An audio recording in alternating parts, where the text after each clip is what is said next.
University మంచి భవిష్యత్తు కోసం తెలుగు విద్యార్థులు ఇష్టపడే యూనివర్సిటీ. ఘంటసాల 74లో వెళ్ళిపోయారు ఆయన. తర్వాత సావిత్రి గారు మొన్న ఈ మధ్య వెళ్ళిపోయారు అనుకోండి. అంటే ఏదైనా కానీ కొంత లోపం అనేది పరిశ్రమలో ఉందని మనం చెప్పాలి.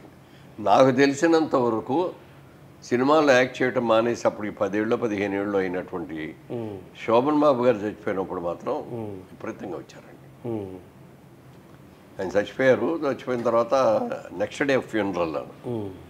ఆ ఫ్యూనరల్కి మేమందరం కూడా ఇక్కడి నుంచి హైదరాబాద్ నుంచి మేమందరం కూడా వెళ్ళాం. మీరంటే ఇంకా ఆయన ఒక గురువుగా భావిస్తారు, అది వేరు. అంత ప్రాణ స్నేహితుడిగా చూస్తాం. అట్లాగే ఫ్యాన్స్ అండి, జనరల్గా బతుకున్నప్పుడు బ్రహ్మాండంగా ఉంటారు ఫ్యాన్స్. చచ్చిపోయిన తర్వాత అసలు ఎవడో పట్టించుకోవడం, ఇంకోటి షిఫ్ట్ అయిపోతారు. అదే కానీ శోభన్ బాబు ఫ్యాన్స్ ఎవడో అట్లా షిఫ్ట్ అవ్వలేదు.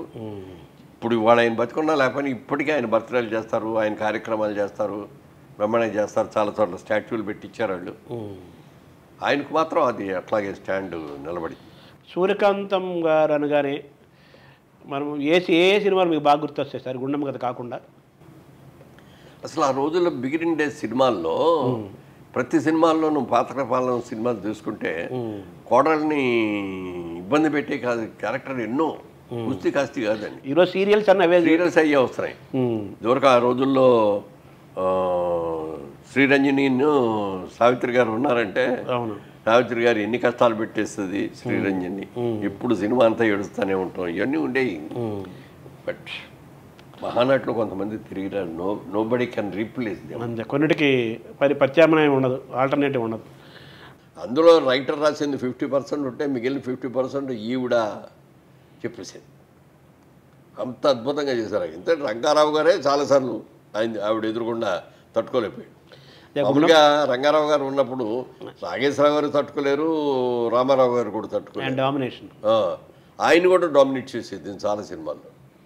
ఇంకోసారి ఎక్కడో అంటుంది, ఏదో సినిమా గుర్తు రావట్లేదు, ఆవిడ పూజ చేసి ప్రసాదం తీసుకొస్తుంది. రంగారావు రాసుకుంటే ఏమన్నా నోరు దారండి, ఒకసారి నోరు దారండి అంటుంది.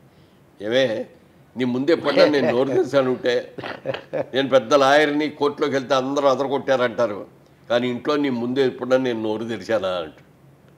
అబ్బా మీరు అన్నీ ఇదేనండి, నేను ఏమంటే ఇస్తే నోరు తెరమంది ప్రసాదం పెట్టడానికి. అసలు ఎంత కాంబినేషన్ భలేగుండేది వాళ్ళిద్దరు కాంబినేషన్. అంటే అటువంటి నటితో మీరు నటించేటప్పుడు మీరు ఏమన్నా ఒక భయం పట్టం కానీ ఏమన్నా ఇది పట్ట జరిగిందా సార్? భయపట్టం అనేది లేదండి, చాలా ప్రేమగా ఉండేది ఆవిడ. ఆవిడ మనస్తత్వం ఏంటో నాకు తెలుసు. క్యారెక్టర్ ఎంత ఇన్వాల్వ్ చేస్తుందేమో, అంత మహానటిని చూస్తున్నాం ఈ మహానటి అని చెప్పి. నేను సావిత్రి గారితో చేసినప్పుడు ఎలా ఫీల్ అయ్యానో, సూర్యకాంతం గారితో చేసినప్పుడు కూడా అలాగే ఫీల్ అయ్యాను నేను. అంటే ఆ కాంబినేషన్లో అంటే తోటి నటులని ఈజీ చేసేది, చాలా ప్రేమగా చూసేదండి. ఇక్కడ కూడా ఒక్క హార్ష్గా ఒక్క మాట అంటాం కానీ, లేకపోతే డైరెక్టర్ ఏదైనా చెప్తే నైనా ఇది ఓకేనా ఇంకోటి ఏమైనా చేయమంటావా అని డైరెక్టర్ అడగటం కానీ, డైరెక్టర్ చెప్తా అంటే అలాగే నైనా నువ్వు చెప్పింది బాగుంది అలాగే చేద్దామని చెప్పి డైరెక్టర్ చెప్పింది యాజిటీగా చేయటం కానీ, అవన్నీ డౌన్ టు ఎర్త్ అంటామే, అలా డౌన్ టు ఎర్త్గా ఉండేది తప్ప ఏ రోజున నేను ఇంత పెద్ద యాక్టర్ని, నాకెవరు సాటి లేరు, నాకు నేనే సాటి అనే ఇది ఫీలింగ్ ఏ రోజున రాలా. తీసుకోలేదు ఆవిడ అసలు. ఆవిడకి ఇవ్వలేదు కానీ పద్మశ్రీ అవార్డులన్నీ ఆవిడకి ఇవ్వాలండి. ఆవిడ మనం సరిగ్గా గౌరవించలేదు అనుకోవచ్చు. డెఫినెట్గా. అంటే మనం అంటాం చూడండి, బంగారు ప్లేటు కూడా గోడ చోటు ఉండాలి, ఏంటి చేట ఉండాలి ఏదో అంటారు. అవును, చేరువ గోడ చేరువ ఉండాలంటారు. ఈవిడ బంగారు ప్లేటే కానీ గోడ చేరువ ఏ గోడ లేదు. అదే ఈవిడిని చెయ్యాలి, ఈవిడిని చూపించాలి అనేటువంటి డైరెక్టర్లు కానీ వాళ్ళు కానీ ఎవరికాళ్ళు ఆవిడతో చేయించుకున్నారు, పంపించారు, ప్రొడ్యూసర్లు డబ్బులు ఇచ్చారు, పంపించారు తప్ప ఈవిడ టాలెంట్కి ఈవిడిని ఎవరో రీప్లేస్ చేయలేనటువంటి మహానటి కాబట్టి ఈవిడి పద్మశ్రీ వీరితో రికమెండ్ చేయాలి, మనం చెయ్యాలి అనేది ఎవరో ఆలోచించాలి. ప్రభుత్వాలు కూడా ఆమెను గౌరవించిన స్థాయిలో గౌరవించలేదు, పరిశ్రమ కూడా గౌరవించలేదని చెప్పాలి. ఇప్పుడు 96లో వెళ్ళిపోయిన సందర్భంలో ఎవరిలో డాక్టరేట్ ఇచ్చారో లేదో కూడా నాకు గుర్తులేదు. మరి డాక్టరేట్ కూడా ఇచ్చినట్లేదు, కనిపించట్లేదు. ఈ కాకినాడలో పుట్టి అక్కడ నాటకాలు వేసి వచ్చిన ఆవిడగా కాకినాడలో ఆవిడకి ఎంత ఇది చేయాలి, అదే కనీసం విగ్రహం కూడా పెట్టట్లేదు.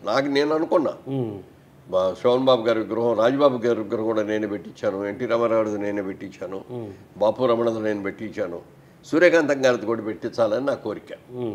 నేను ఎంపీగా ఉన్నప్పుడు పెడదామని చూస్తే అందరూ ఓకే అంటే ఓకే అన్నారు. ముందు తర్వాత వచ్చి ఏమండి మీరు పెట్టడం కంటే కూడా కాకినాడలో ఉన్నాళ్ళు పెడితే బాగుంటుందండి, ఆవిడ పుట్టింది అక్కడ, చేసింది అక్కడ ఆర్టిస్ట్గా పెరిగింది అక్కడ చేస్తే బాగుంటుందండి అని. నిజమే మరి వాళ్ళ దాన్ని మనం ఏదో డామినేట్ చేసి మనం తీసుకోవడం అనేది కరెక్ట్ కాదు. మరి నేను అక్కడ ఎంపీ నేను కదా, వేరే ఎంపీ ఉన్నాడు కదా, పొలిటికల్గా బాగుండదు. ఆ ఎంపీ మళ్ళీ నా స్థానంలోకి వచ్చి మా ఊరు వచ్చేసి నువ్వు ఏంటి నీ పెత్తనం ఏంటి అని అంటే ఆ డిఫరెన్సెస్ రాకూడదని చెప్పి మేము డ్రాప్ అయ్యాం. ఇప్పుడు ఆవిడ సూర్యకాంతం ఆల్మోస్ట్ అన్ని సినిమాల్లో సరే రకరకాల పాత్రలు పోషించారు. ఆవిడ సెంటిమెంట్ పండించింది, హాస్యాన్ని పండించింది, క్యారెక్టర్ పండించింది. ఆ ప్రతిభ నటన లోపల ఉన్నాయి, ఏ పాత్రను అవలీలుగా పోషిస్తుంది. అయితే ఎక్కువగా సూర్యకాంతం అనగానే మన గయ్యాడి అనేది గుర్తొస్తుంది. గయ్యాడి పాత్రలు ఎక్కువగా చేసింది. గుండమ్మ కథ లాంటివి చాలా పెద్ద ఎగ్జాంపుల్. ఆ మూస పాత్ర అనుకున్నా చేసినప్పటికీ కూడా ఎక్కడ ఆడియన్స్కి ప్రేక్షకులకి బోర్ అనేది కొట్టకుండా సూర్యకాంతం అనగానే ఒక ప్రేమతో కూడిన భయము, ఒక ఆనందం కలుగుతుంది కదా, అది ఎలా సాధ్యమైందో మీరు అనుకుంటున్నారు సార్ సూర్యకాంతంలో? మహామనిషి ఉండేవిడ తన క్యారెక్టర్ చేసి నేనే పెద్ద యాక్టర్ని అని గర్వంగా ఉంటాం, కానీ లేకపోతే నేను మీ అందరికంటే సీనియర్, నేను చెప్పినట్టు మీరు వినాలని చెప్పి అట్లా ప్రవర్తించడం కానీ ఎప్పుడూ లేదు. అందరినీ ప్రేమగా పిలిచేది. ఏ కోడల్ని అయితే కష్టాలు పెట్టేదో ఆ కోడల దగ్గరికి వెళ్ళి కావలిసుకొని ఏడ్చేది. ఆర్యమ్మ నేను మరి క్యారెక్టర్ చేగి తప్పలేదు, చేశాను, నిన్ను కొట్టాను, నిన్ను తిట్టాను, నేను చాలా బాధపడతానంటే అదేంటమ్మా మీరు ఆ మాట అంటారు, మీరు అంత బాగా చేశారు కాబట్టి సీన్ పండింది, మేము ఎవరో అలా అనుకునే వాళ్ళం కాదు అని.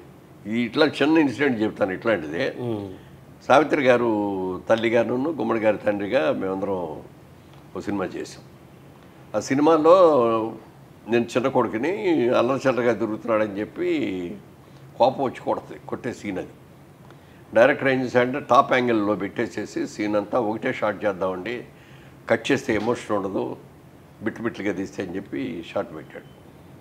రిహార్సల్ చేసాం, ఓకే అంత అయిపోయింది. షాట్ స్టార్ట్ చేశారు. సావిత్రి గారు రావటం, నన్ను పట్టుకోవటం, తిట్టడం, కొట్టడం అన్నీ అయిపోయింది. కానీ బ్రహ్మాండంగా అయిపోయింది. అందరూ చప్పట్లు కొట్టేసారు. బ్రహ్మాండం అనుకున్నాం. నాకేమో లోపల ఏదో మండిపోతాను. ఒక్కట తీసి అని ఊదుకుంటున్నా. ఆవిడ చూశారు. ఆవిడ ఏంటన్నా ఏంటి ఏమైంది అన్న. ఏం లేదమ్మా అంటే ఊరుకోకుండా గమ్మ వచ్చి తీసి చూస్తే ఆవిడ గోళ్ళు ఇట్లా గీసుకుపోయి బ్లడ్ అవుతుంది. ఎంత ఏడ్చారో చెప్పాను కదా, నాన్న క్షమించు నాన్న, సారీ నాన్న, అది మా క్యారెక్టర్ బ్రహ్మాండంగా చేశారు, సీన్ బ్రహ్మాండంగా పండింది, నా ఇల్లు నా వాళ్ళు ఆ సినిమా పేరు టైటిల్. ఇంత బాగా వచ్చిందమ్మా, మీరు అట్లా అనకూడదు, ఇంత మంచి సీన్ చేశాను, మీతో కలిసి మేము నటించే అవకాశం రావటం మా అదృష్టం అనుకుంటాం మేము. ఇదేందే ఉందమ్మా, ఇవాళ కడితే రేపు పొద్దురికి తగ్గిపోతే. అంటే వాళ్ళు మనుషులు అంత సున్నితమైన మనుషులు, సున్నితమైన మనుషులు. సూర్యకాంతం గారు కూడా చాలా సున్నితమైన ఇది. చిన్న ఇన్సిడెంట్ జరిగితే కూడా ఆవిడ కళ్ళ నీళ్ళు తిరిగిపోయి. అంటే లోపల మనిషి ఆవిడ మనిషి అంటే ఆ క్యారెక్టర్లో ఉన్న వ్యక్తిత్వం వేరు, ఆవిడ నటించిన పాత్ర వ్యక్తిత్వం వేరు, అసలు మనిషి వేరు, కంప్లీట్ పూర్తి ఆపోజిట్.